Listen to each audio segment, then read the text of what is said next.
score the 2-0.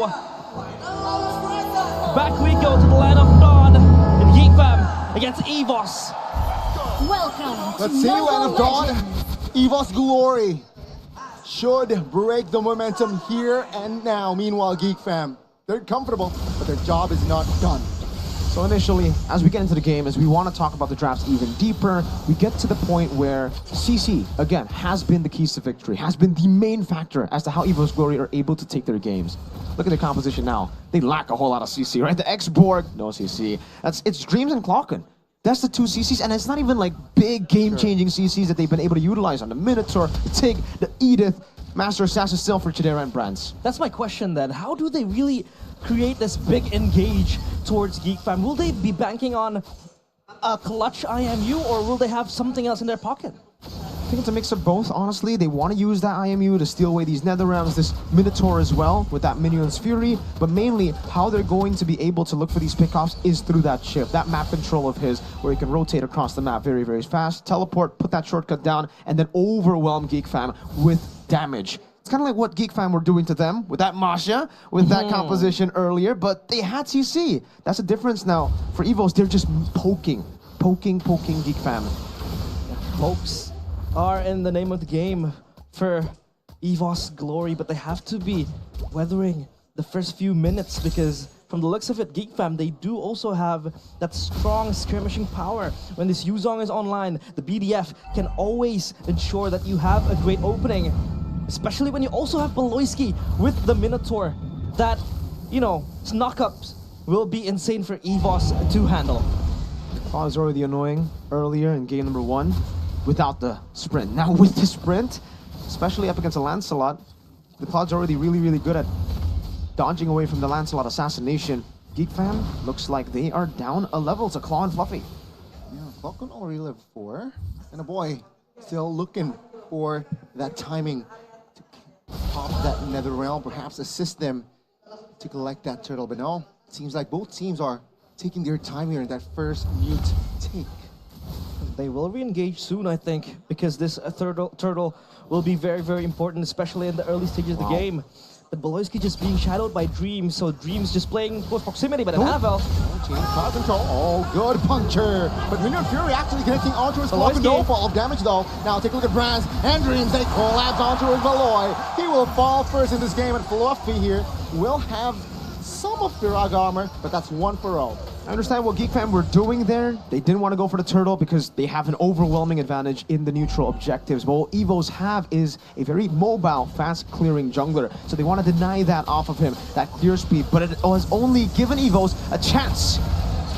Oh, neutral objective. Oh, it's messy. Clocken gets it. Luke very low, looking for an escape. Oh, Clocken secures that kill. Fluffy still survives. Beloyski now in the fray, but will not do business. It's again a favorable trade towards the White Tigers. Clocken with the clutch plays. The fangs are dull, but the claws are still sharp enough to be able to carry that fight and win the neutral contest against Geek Fam. Evos now online. Catastrophic for Geek Fam in the early game. 2,000 gold lead. Remember what we were talking about in the draft, Evos Glory.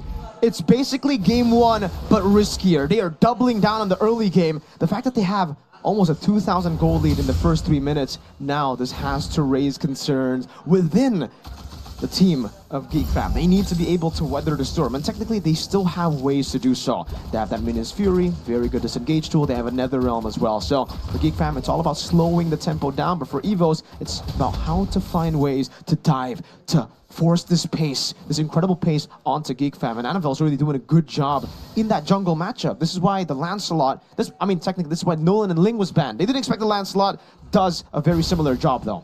Yeah, that could really be the case. For Annabelle, it's just going to be very, very, volatile and just pushing towards Geek Fam, running it down like the same that Luke did in the last game. But for Evos, I feel like they have everything in their hands. You're just playing the slow, and Dreams will have that shortcut to pop.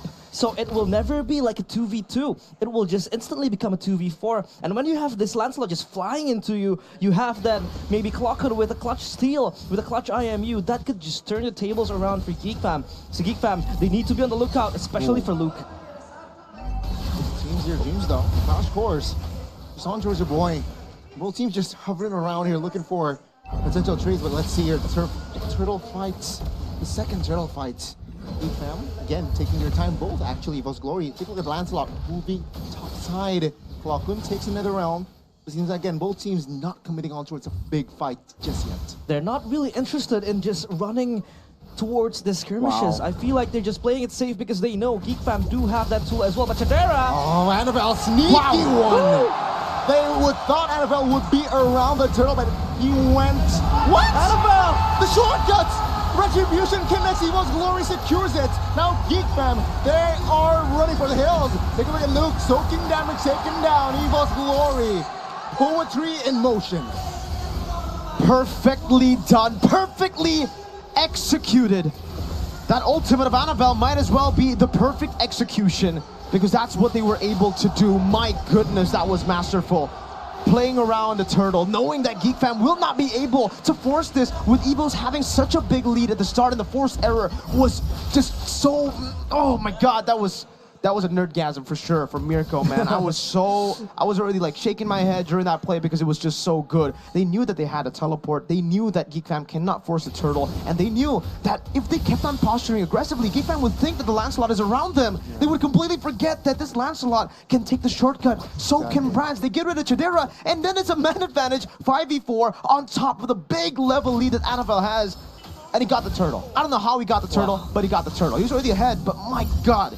Wow, Evos. It felt like Annabelle was playing Ling, the way that he was able to kill Chadera up top and then he just sprinted down bottom. But it's all, of course, due to the fact that they have the shortcut and he was keeping it for that clutch moment to win the turtle battle. And now up 4-0 in the kills department. Now, Geek Fam, how do they respond towards Evos' aggression? Well, it's back again to that forcing of slow tempo, but it's tough for Geek Fam, because the thing is, even if they try to force that forced tempo, they go and clear out these side lanes, they give Chadera and a boy some space to farm. Evos are completely fine now, just with that 5,000 gold lead as well. If both equally scale up to the 10th minute with this gold lead still being in favor of Evos, Evos will reach their mid-game power spike way faster than Geek Fam will reach their power spike, and that'll end up with Evos being able to control the map even more. Remember, this is a chip. This is not a normal snowballing game. This is an Evos Glory full double down on an early game with a chip. The snowball might be a bit too tough for Geek Fam to handle, but again, Geek Fam, we've seen them pull off crazy miracle comebacks, and it will be the same here. They will need to do that. They need to find a miracle. Yes. All three. Last turtle here, right? 5,000 gold lead. Perfect turtle for Evos Glory's side. And Geek Fam, for now, they know they will not take unnecessary fights. Let's just wait it out. It's a 6,000 gold lead, mind you, in 8 minutes. So yeah, things are not looking good here for Geek Fam. But they know they're ready. They will farm, especially for Chadera.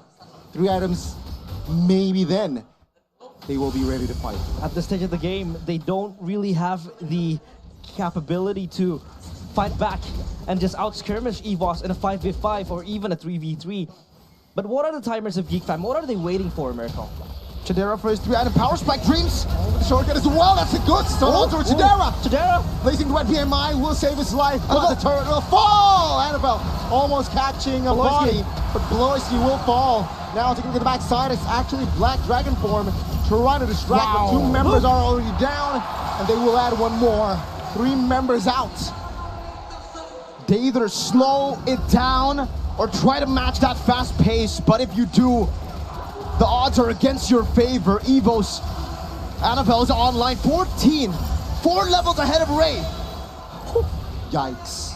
Annabelle is just rolling with the snowbally lead that he has.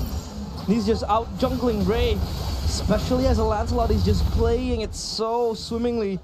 Now for Evos, they have all the advantages that they need to close out. I mean, they have the side lanes pushing up. Chadera is forced to answer and address the lanes pushing towards him, and you also have Fluffy just in the side lanes constantly pressuring you.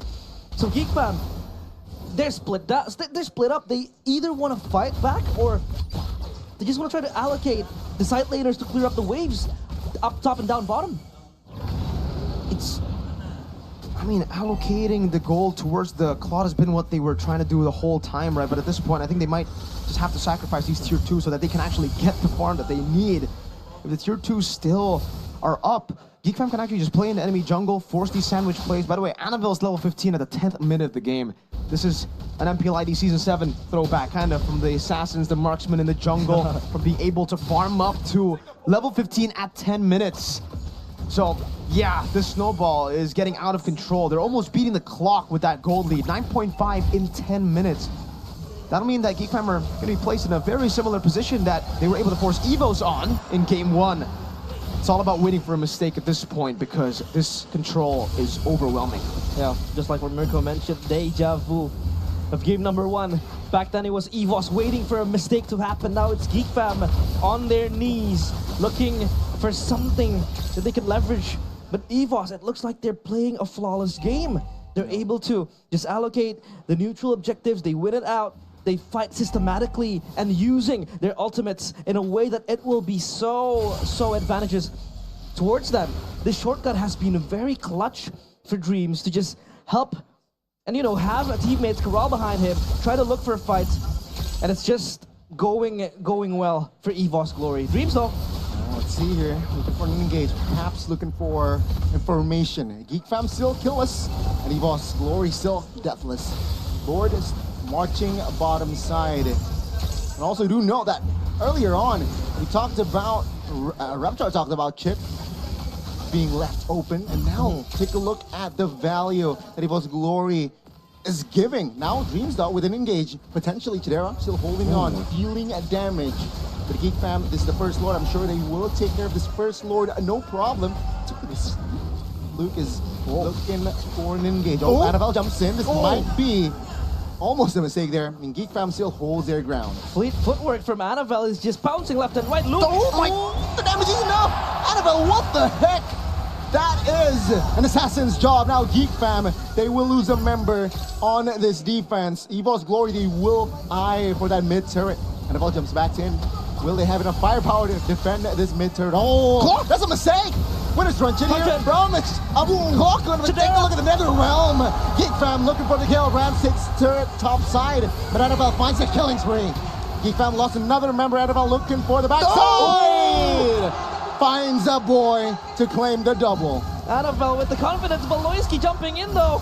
A mistake, no immortality for this guy, but he still survives. Geek Fam still holding on for 2 turrets. What was more impressive?